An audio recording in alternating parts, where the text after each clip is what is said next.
Hello dear student, हम पढ़ रहे हैं ग्लोब अक्षांश एवं देशांतर लैटिट्यूड एंड लॉन्गिट्यूड। स्टूडेंट्स, पिछले वीडियो में हमने देखा था कि ग्लोब क्या है और हमने जाना था कि ग्लोब क्या है। पृथ्वी का एक वास्तविक प्रतिरूप है, एक ट्रू मॉडल है, एक नमूना है। ठीक है, जिससे हम पृथ्वी का अध्ययन आसानी से कर सकते हैं। तो चलिए बच्चों, अब इससे आगे की हम पढ़ाई करते हैं। तो पहले मैं थोड़ा सा इसे पार्ट को पढ़ता हूँ बच्चों। तो देखो, पृथ्वी के समान किसी गोले पर किसी बिंदु की स्थिति का वर्णन करना कठिन है। यानी पृथ्वी पर किसी भी स्थान की स्थिति को बताना बहुत कठिन है।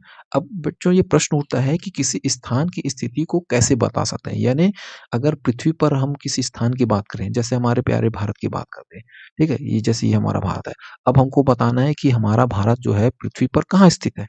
तो अब हम उसका एग्जैक्ट लोकेशन या उसकी वास्तविक स्थिति को कैसे बताएंगे। ठीक है बच्चों, तो इसके लिए हमें कुछ बिंदुओं और रेखाओं के संदर्भ की आवश्यकता होती है। ठीक है बच्चों, तो इसको हम आगे और डिटेल में करेंगे। तो पहले थोड़ा सा ग्लोब के बारे में और कुछ बातें जान लेते हैं। ठीक है, तो बच्चों ये हमारा ग्लोब है, यहाँ पर देख सकते हो ये क्या हमारा ग्लोब है। ठीक है बच्चों, तो ग्लोब में आप पर देख सकते हो कि एक सुई ग्लोब में झुकी हुई है। देखो ये जो है, ये यहाँ पर, ये यहाँ देखो बच्चों, ये एक सुई है, एक निडिल है। ठीक है, और ये, ठीक है, यहाँ पर ये दो निडिल दिख रही है जो इस गोलाकार आकृति ने इस ग्लोब को क्या करके रखी है, संभाल कर रखी हुई है। ठीक है, और जिस प्रकार हमारी पृथ्वी जो है अपने अक्ष पर क्या है, झुकी हुई बोलते हैं। तो उसी प्रकार आप देखोगे यह ग्लोब भी हमको कैसा प्रतीत हो रहा है, जैसे थोड़ा सा झुका हुआ है। ठीक है बच्चों, तो ये जो सुई है, ठीक है, जो झुकी हुई हमको दिखाई दे रही है, इसी सुई को यहाँ से ये हो गया, हम दोनों को मिला दिए। ठीक, अब इसी सुई को क्या कहेंगे, अक्ष कहेंगे। ग्लोब पर हम क्या कहेंगे, इस सुई को अक्ष कहेंगे।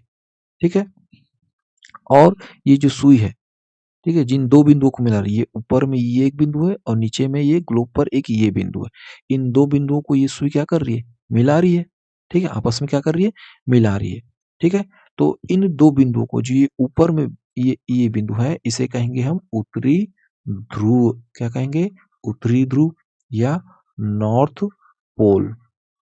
ठीक है, और ये जो नीचे वाला बिंदु है ग्लोब की, ये नीचे वाला बिंदु है, ठीक है, इसे कहेंगे दक्षिणी ध्रुव।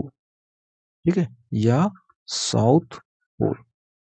ठीक है बच्चों, तो ये हो गया हमारे ग्लोब पर उत्तरी ध्रुव और दक्षिण ध्रुव। और ये जो सुई है, इसे हम कहेंगे, जो उत्तर से लेकर दक्षिण तक है, इसे कहेंगे हमारे ग्लोब पर अक्ष। ठीक है, तो बच्चों आप जानते हैं कि जैसे हमारी जो पृथ्वी है, ठीक है, अब उसका घूर्णन कैसा है, पश्चिम से पूर्व की ओर। ठीक है, तो उसी प्रकार हम अपने ग्लोब को भी कैसे घुमा सकते हैं, आसानी से पश्चिम से पूर्व की ओर आसानी से इसे घुमा सकते हैं। ठीक है बच्चों, तो अब बात होता है कि ये जो ग्लोब है और ये जो हमारी पृथ्वी है, ये, तो इन दोनों में क्या अंतर है। ये वास्तविक पृथ्वी हमारी और ये इसका प्रतिरूप है। तो यहाँ पर हम जो अक्ष देख रहे हैं, ये जो अक्ष है, ये क्या सच में ऐसा है। तो बच्चों ऐसा कुछ भी नहीं है। हमारी पृथ्वी पर इस टाइप से कोई भी अक्ष मौजूद नहीं है। ये जो अक्ष है, जो उत्तरी ध्रुव को दक्षिण ध्रुव से मिलाते हुए हमने खींचा है, ये एक काल्पनिक रेखा है। क्या है बच्चों, काल्पनिक रेखा। काल्पनिक रेखा है, इमेजिनरी लाइन है, इमेजिनरी लाइन है।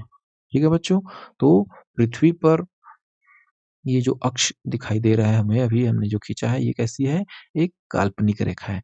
ठीक है, इसी के सहारे पृथ्वी क्या होती है, चारों ओर घूमती है। पर ये एक काल्पनिक रेखा बच्चों, ये सच की नहीं है। यानी पृथ्वी पर अक्ष सच में नहीं है। ठीक है बच्चों, तो आज के लिए इतना ही।